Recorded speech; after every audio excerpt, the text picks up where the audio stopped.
Hello again guys, and welcome back to another Big Al Devlin video. And this one is a very serious video, but one of very positive notes. 2 years ago, me and my girlfriend were in a near fatal accident. We suffered horrible injuries, and the last 2 years has been coping with dealing with those injuries and piecing your life together, which has been very difficult, but we're doing it, but we're managing it, we're coping, and beyond coping, and beyond surviving, we are making the most of every day that we have, because we realise how close and how fragile life can be. And really this video is not remembering that day as such. It's not a day to celebrate, far from it. It's, although you could celebrate, of course, the survival of the two individuals, myself and Lauren. But really this is my opportunity and chance to thank everyone who was involved in our survival.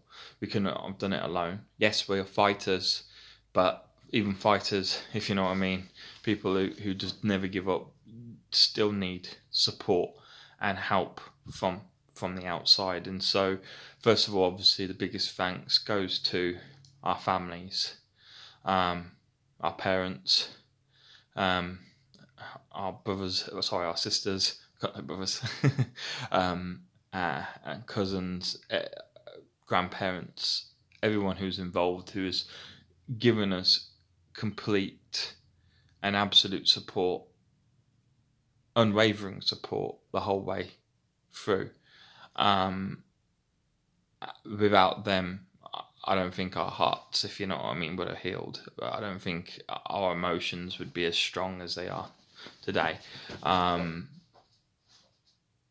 I would also, of course, then like to thank those outside of the family, the closest of friends.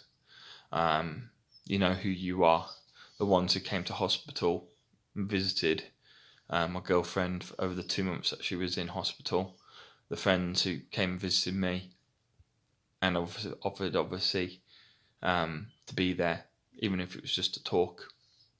And of course, I want to give a big shout out to Queen Elizabeth Hospital in Birmingham, and every medical healthcare professional who works there, the nurses, the doctors. I mean, the doctors, of course, saved my girlfriend's leg and her life. Without them, she would definitely be dead. And so, I want to thank the doctors for their due care, and the nurses who helped them, and just made her stay in hospital more comfortable. And I would like to thank, obviously, the emergency services who were on the motorway at the time, who helped us survive, the firemen, the police, the paramedics. Without you guys, we wouldn't be here. This is 2 lives, happy lives, that are, owed to you in many respects. Yes, we've done our part too, but without you, we would never have had the opportunity to fight, to be here. And so I thank you also. I cannot imagine how devastating it would have been for our families to have lost us. And so I want to thank you on behalf of our families also,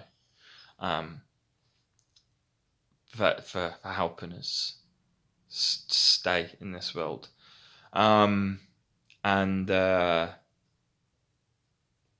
Really, I want, if I've missed anyone out, my sincere apologies. I mean, for example, there were random civilians on the motorway who were brave enough to get out of the car and help myself, for example, put a bandage around my head and get me out of the car. I don't know those civilians' names, but whoever you are, if you remember the crash on the 13th of November 2016 on the M42, you have my gratitude.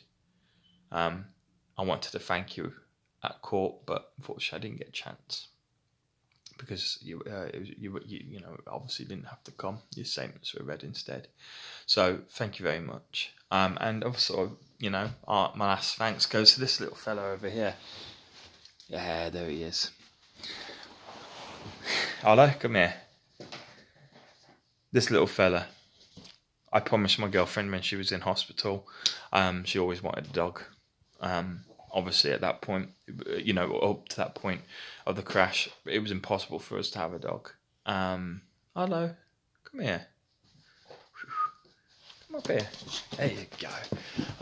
But then, obviously, you know, with Lauren being incapacitated in the manner that she was for the accident and injured as badly as she was, she needed, I felt, a companion to be there with her during the day when I was working, and when her family couldn't be there, and she needed someone to protect her when I wasn't around, being more vulnerable than she is. And Arlo here has been, he's I didn't realise it, but he's been the best therapy for not only my girlfriend, but for me also. Unconditional love, you know. He's another member of our family, of course, now as well. And I should have included him when I mentioned the parents and cousins and sisters and everything. But yeah, thank you, Arlo. There you are. So thank you, guys. As I say, thank you to everyone who's been involved in our survival, and this will be a video that will go out every year to thank you all in your roles that you played in maintaining our lives and helping us to get our lives back to something worth living. So thank you so much. You have my sincerest and my deepest thanks. Thank you.